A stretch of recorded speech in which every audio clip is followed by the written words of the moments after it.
Chile, Qatar, Indonesia and elsewhere.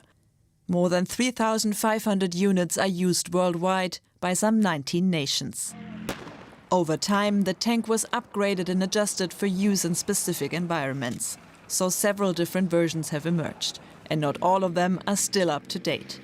Refurbishing them to make them fit for combat in Ukraine takes time. So even with a political decision made, it could take months until the Leopard 2 can make a difference on the front line.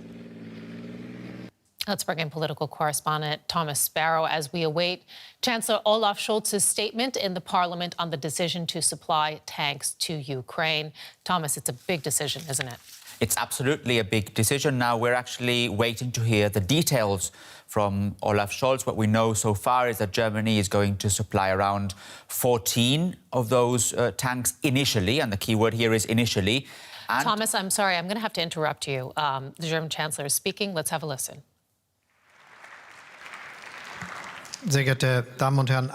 Ladies and gentlemen, dear members of Parliament, I'm very happy to be able to take your questions today, and I would like to seize the opportunity to say something to start. Just before I arrived, I talked to the Ukrainian President, Mr. Zelensky. I talked to him about the current situation and also about what Germany is doing and what Germany will do. Ladies and gentlemen, hearing the concerns of the last year and remembering all that, we will surely be able to say that most of us thought it would not work. We thought that if Germany was not receiving any gas from Russia anymore and if oil and gas had to be retrieved from other sources, we did not think that this would work without a massive economic crisis, without supply bottlenecks this last winter and without all the challenges related to that.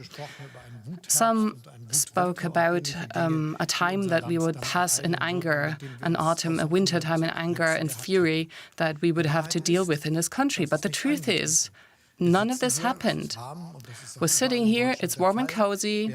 That's the case across Germany. We were able to secure energy supply in Germany through a new package with which we erected new infrastructures in Germany. And also, the economic performance of our country, we were able to maintain, and the high price increases for energy, for example, we were able to balance with €1 billion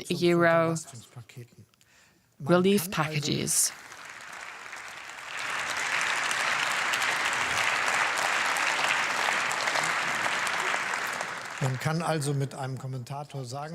So we can really say now that the federal government has given the final no to this and the final end annunciation and announcement to this crisis. And it's also shown what we're able to do, because in a very short time we were able to take all the necessary measures. We extended the use time of coal-fired power plants, and we used harbors and ports to import more gas. We used all the infrastructure we had. The first 3 ports have already seen gas vessels arriving. This is a very good sign for Germany.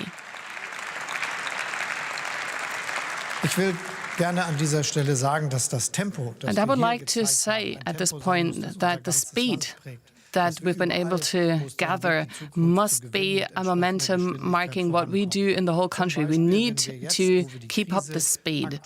Right now, that we needed to fight the crisis, we were able to see how quickly we were able to do all this. We were able to expand on renewable energy. We were able to assist the transformation of the industry and to expand PV in Germany so that we can really do what we are planning to do, to have the first zero-carbon economy in the world, pioneering as the 4th largest economy in the world, showing others the way forward and encouraging others to embark on this pathway too.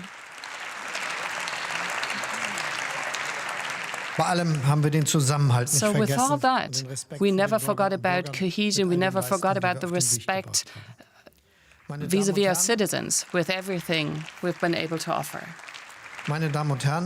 Ladies and gentlemen, the very cause for the challenges we had to master with regard to our own economy was the terrible imperialist war of aggression on Ukraine, a terrible war in which the principles that we used to rely on for decades in Europe, that we all agreed, were all questioned.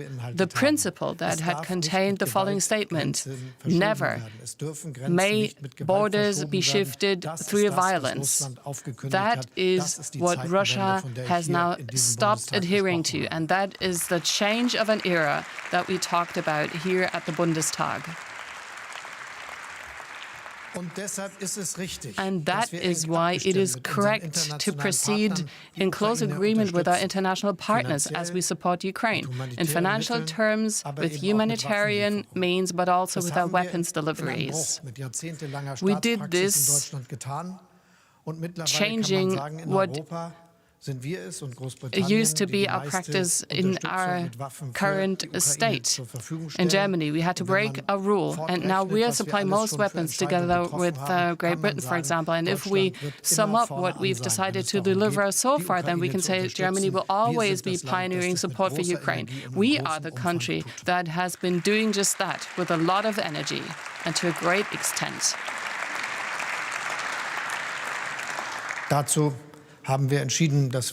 Also, we decided to also deliver heavy weapons like the howitzer and other artillery equipment. We provided a number of tanks, a modern ground-to-air system like EST, and we will keep on delivering more systems like the Patriot system, which I decided together with government. So these are all measures helping Ukraine defend itself, and all these decisions were made in close cooperation and agreement with our allies, and that is the very reason why they're effective and why we were able to make these decisions. That's the principle this government adheres to. And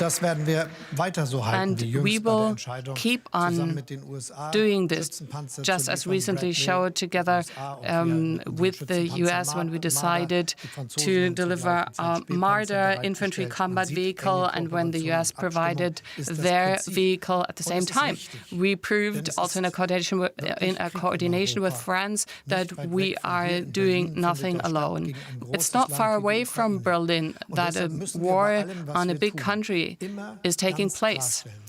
And with all we do, we need to make it clear. We will do anything necessary to support Ukraine, but at the same time, we want to avoid an escalation of this war so that it doesn't become a war between Russia and NATO. And we will keep on adhering to that principle too. Dabei gibt es für diese Dinge keine So there can't be any certainties in this. Nobody can tell us now where exactly the right and the wrong decisions are. And that's why it's been done with intention to move forward gradually. And we will do so also in the future. It's the only principle that proves valid in such a dangerous case, and it's the only principle that can guarantee our security.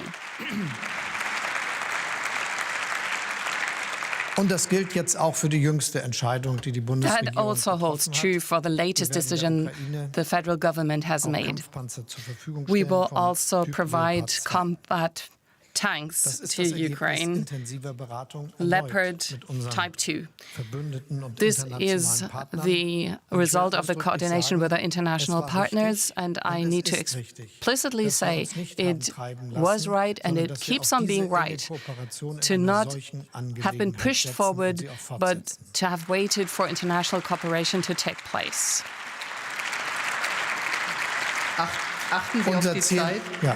Unser Ziel So it's our goal to deliver 2 tank battalions together with our allies.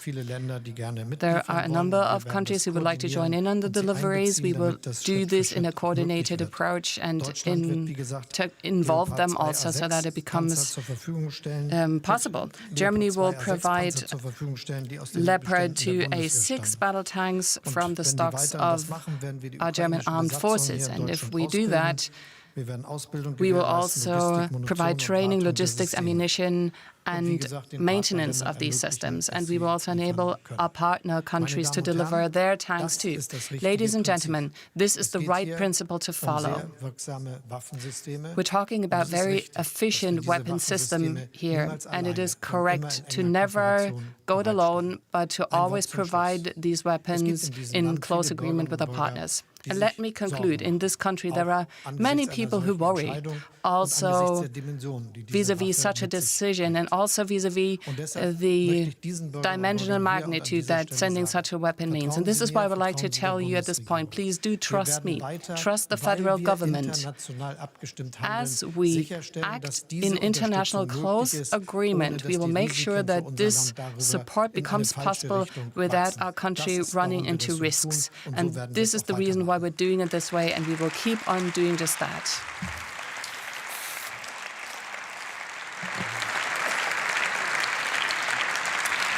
And you have been watching there the German Chancellor Olaf Scholz telling of his decision to send the Leopard 2 tanks, those German tanks, to Ukraine.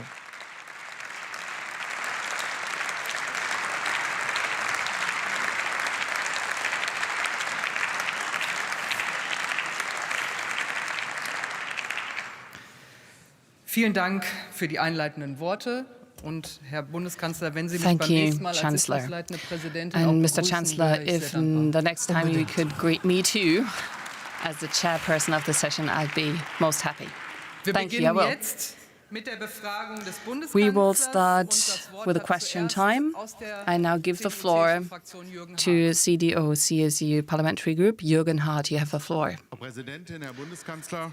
Ms. President, Sie haben gestern über die Presse eine Entscheidung Federal bekannt Chancellor, gegeben. you announced Da hätten wir a uns decision gewünscht, dass das in yesterday Form einer via the press, and we would Regierungserklärung hier have im Hause erfolgt liked wäre, to wo see man this auch hätte happening darüber in the form of a debattieren können. government declaration and of a government statement here from this building, about which we could have, Aber well, sei es drum, die debated. Entscheidung war richtig But well, und auch der Kopf the des decision was Bundeskanzlers ist correct, rund, damit die and Gedanken die Richtung ändern können. also your head is round so that your Ich möchte thoughts an can dieser change the Stelle direction. aber darauf hinweisen, But let me say auf at dem this Weg zu dieser point Entscheidung that ein on our erheblicher way getting to Flurschaden this entstanden ist. decision, a lot of damage Es war has noch been vor done. wenigen Tagen A lot of Streit harm auf has been offener Bühne mit caused. Regierungen aus dem Baltikum, mit Some Finnland. days Die ago, Polen haben noch gestern eine bürokratische Antwort we heard geprüft from bekommen some auf ihre Anfrage, Baltic ob sie countries Panzer liefern dürfen, statt ein that klares Ja.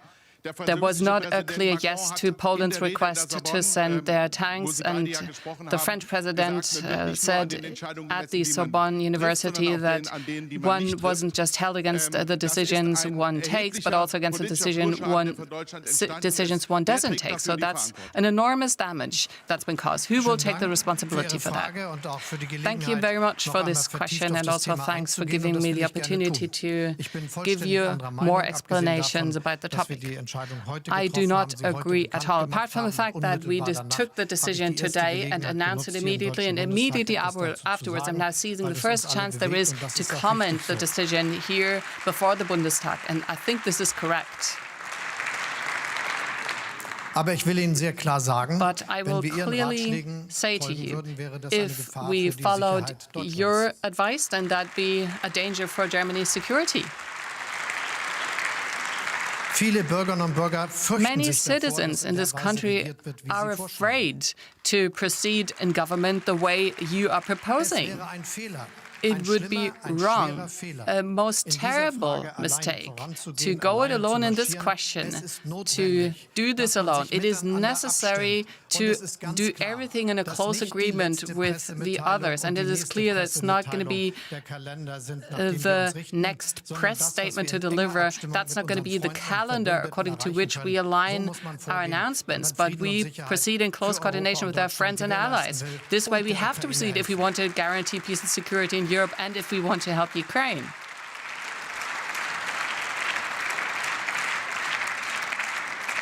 Sie dürfen eine Nachfrage stellen. So, follow-up question Herr is allowed. Bundeskanzler, Sie haben davon gesprochen, dass wir Mr. Chancellor, mit unseren Unterstützung you der said Ukraine that with keine our support Provokation gegenüber Russland ergreifen wollen, of Ukraine, den we Konflikt do not Russland want to NATO nicht provoke ergreifen Russia to wollen. not let this Was conflict ist eigentlich escalate further. mehr an einer Provokation So, What else would it be apart from a provocation than delivering howitzers or tanks? And what's now different about it in January 2023? It is the same provocation. What's different now vis-à-vis a decision that we might have taken with partners last year?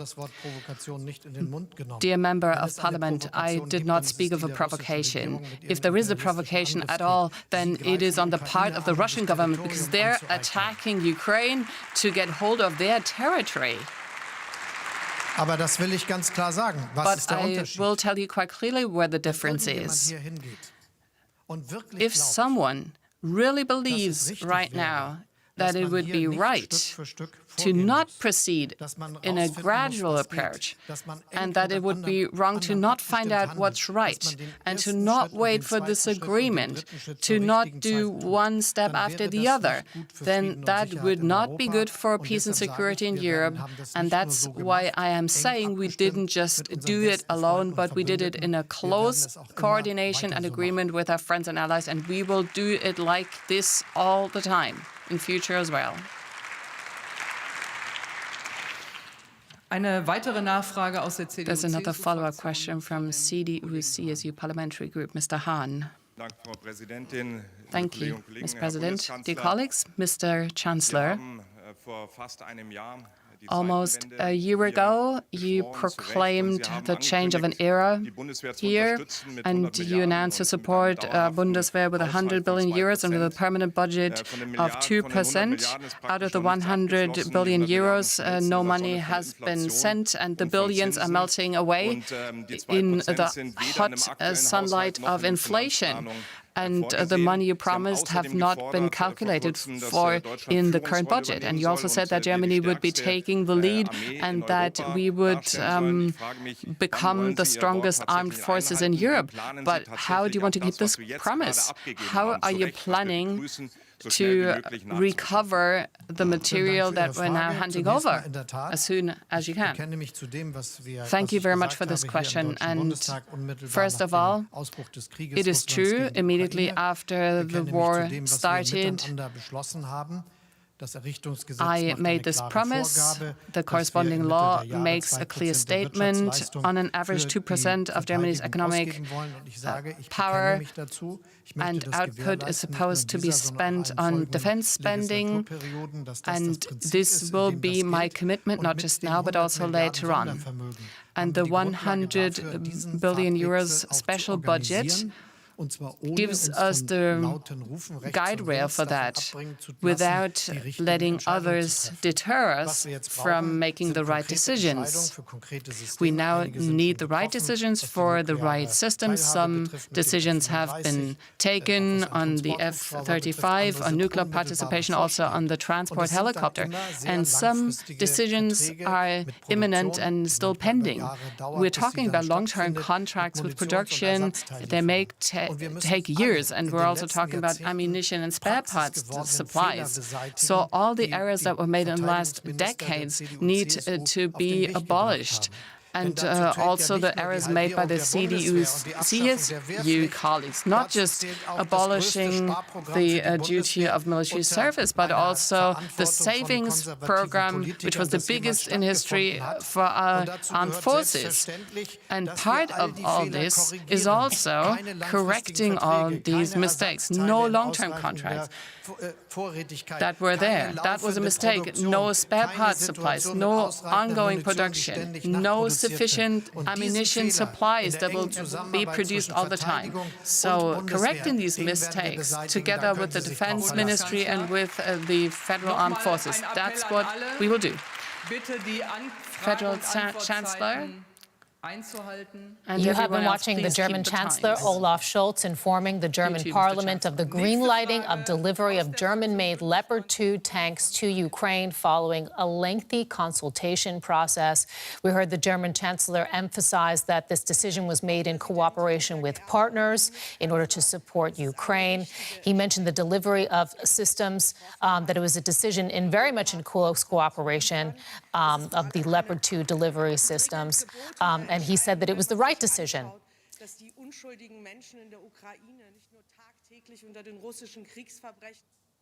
And let's get more coverage now on this breaking news. We are here in the studio with political correspondent Thomas Sparrow. He is with me. And we also have joining us from the German Bundestag, Nina Hase, our chief political correspondent. I'd like to ask Nina what the main takeaways are from the speech. Well, first of all, the biggest important point was, of course, the fact that Olaf Scholz is now on record as saying that Germany will deliver Leopard tanks to Ukraine of the 2A6 type. Now, this ends, of course, all the criticism that we have seen Germany under for the last days and weeks. And Olaf Scholz, in this speech, actually explained a lot of the things that made it so difficult for Germany to essentially make a swift decision. He said he had to weigh it up very carefully. He reiterated also the points why we are in this situation in the first place. He blamed Russia for this brutal, terrible imperialist war that makes these decisions necessary. And Ukraine, he said, has asked for these weapon systems because they're simply the most very efficient systems that are available around the world. Olaf Scholz then stressed again that such a decision had to be made with international partners and that he has now managed to form a coalition that Germany will send Leopards from the armed forces, from the Bundeswehr, but other countries will also join. Germany will provide training, logistics, maintenance and ammunition. And most importantly, Sarah, I think, is the point that Olaf Scholz has now explained himself, that he essentially caught up with days and weeks of a lack of communication. This has been framed, Nina and Thomas, as such a huge decision, we have to say, on the part of Germany. But we also have to emphasize that it's already been decided to send the Marder infantry vehicle, howitzers, Patriot missile systems. I mean, you know, this is what Scholz highlighted in his speech, Thomas. So tell us, how big a decision is this to send the Leopard 2 tanks? It is another step in Germany's progressive change of direction. Germany, for a very long time, was actually very hesitant when it came to sending military equipment to war zones, something that obviously changed after the beginning of the war in Ukraine. But change in Germany does not happen overnight, and especially such a big change here in Germany. So it began rather slowly, it began in a progressive way, and this is the latest step in that change of direction that is being led by Germany's Chancellor Olaf Scholz. So it is a very big decision here in Germany. I think something else that's important to stress is that, okay, maybe Germany's allies were listening very carefully at what Mr. Scholz was saying just now, but this was also very much directed at a local audience. It was very much directed at Germans who have been concerned about these deliveries, who are worried that Germany could be involved in a larger conflict, who are worried about all this maybe spiraling out of control as Germany and other allies continue to send weapons to Ukraine. And I found that particularly important about this speech just now. It was not only directed at explaining why Germany is making this decision now and why Germany is making this decision with its closest allies, but also what Germany wants to prevent, what it wants to achieve to help Ukraine, but also what it wants to prevent to become part of a wider conflict, of a war in which NATO plays a larger role. OK, Nina, just briefly tell us what happens next now? When do these tanks go? How quickly? Well, that is, of course, a very big question. It is part of this coalition. Germany will send at least a company of Leopard 2, so that means, in other words, 14. But they're hoping to have 2 battalions ready for Ukraine as quickly as possible. Now, they did also discuss all these issues behind closed doors because they wanted to coordinate their efforts so that they don't have to deal with completely different tank systems on the ground. But we'll just have to wait and see about the details. They will emerge in the next couple of hours, days and weeks. OK. Thomas, what other takeaways do you see from this decision? Well, it will be important, obviously, to discuss, as you pointed out, what the next step in the process is. It is likely that we will hear the German Chancellor coordinate even closer, for example, with the US President, but also with the French President, with other European leaders. In fact, we're hearing that there will be a phone call maybe today to discuss those next steps. And the next element will also be, when is Germany going to actually send those tanks? What we're hearing now is that Germany will start training Ukrainian soldiers very soon, that training could actually take between 6 to 8 weeks. So basically, we're talking here about Germany planning to send its tanks until the last week of March. That could take much longer from the US. So the US, it's also planning to send its own Abrams tanks. And obviously, because of geographical distance, because of logistical issues, that could take much longer. So it's not only about the political decision that has been announced, it's also about how that political decision will ultimately be implemented. Okay, Thomas Sparrow joining us here in the studio, Chief Political Correspondent Nina Haase joining us from the Bundestag. Thank you so much to both of you for your analysis. Just to quickly recap for our viewers, German Chancellor Olaf Scholz greenlighting the delivery of German-made Leopard 2 tanks to Ukraine. You're watching DW News. Thank you so much for joining us for this special coverage. I'm Sarah Kelly in Berlin. Take care.